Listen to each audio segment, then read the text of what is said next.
प्रिय विद्यार्थियों, मैं नीट का एक बहुत ही इंपॉर्टेंट टॉपिक आपको बताने जा रहा हूँ। बहुत छोटा सा टॉपिक है और ये टॉपिक है सैचुरेशन पॉइंट।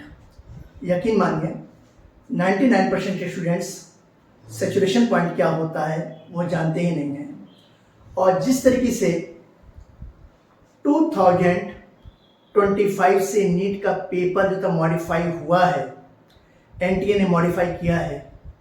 आपको अपनी पढ़ाई को एनसीईआरटी प्लस लेवल पे ले जाना है।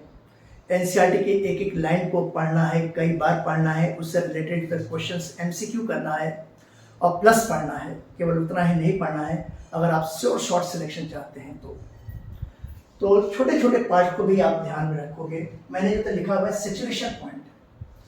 देखिए, आपके सामने दो इक्वेशन लिखा हुआ है। इस इक्वेशन में आप देख रहे हो रेस्पिरेशन की प्रोसेस है जिसमें 6 ऑक्सीजन मॉलिक्यूल कंज्यूम हो रहा है और दूसरा फोटोसिंथेसिस है। और इस फोटोसिंथेसिस की प्रोसेस में जो आप देख रहे हैं कि 6 ऑक्सीजन मॉलिक्यूल इवॉल्व हो रहा है।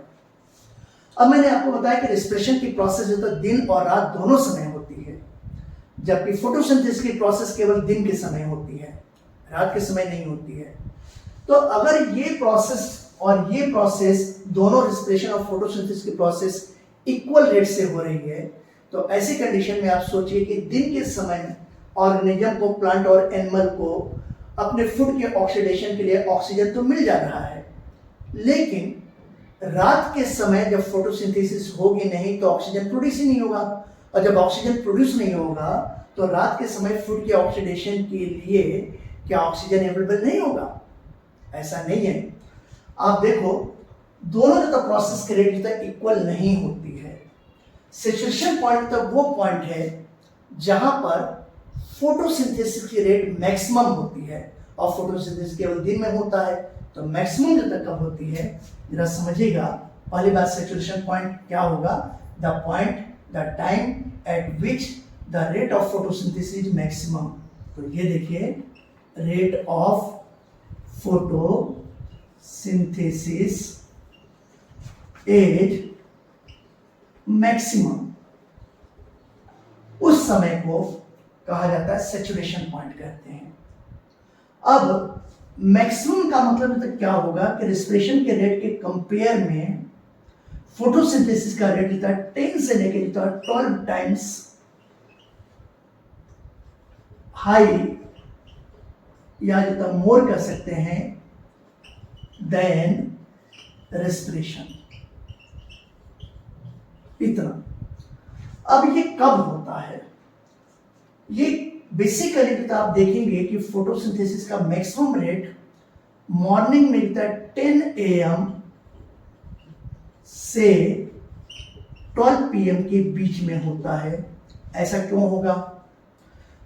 देखो, आपने देखा कि फोटोसिंथेसिस की प्रोसेस में CO2 कंज्यूम हो रहा है, तो CO2 जो तो चाहिए और साथ ही साथ जो क्या चाहिए? लाइट चाहिए।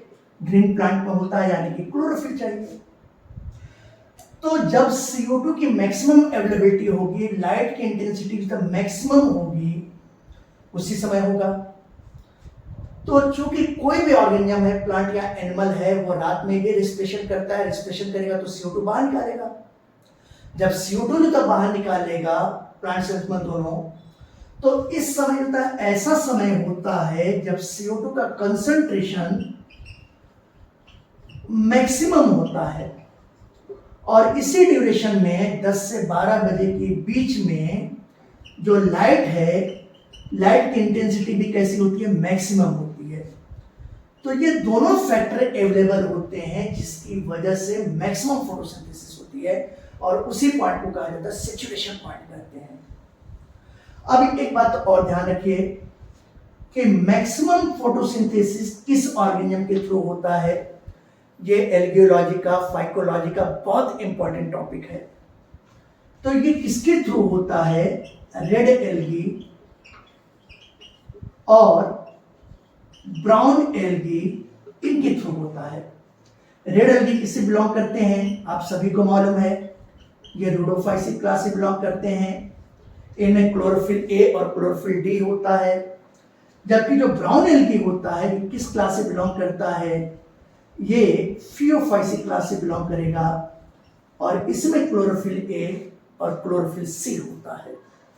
तो ये दोनों एल्गी ऐसे हैं जो मैक्सिमम फोटोसिंथेसिस करते हैं, और जितना ऑक्सीजन है इन्वायरमेंट में, उस ऑक्सीजन का 3/4 पार्ट, 3/4 का मतलब तो कितना हो गया, लगभग 75% पार्ट ऑक्सीजन का यही दोनों ऑर्गेनिज्म प्रोड्यूस करते हैं।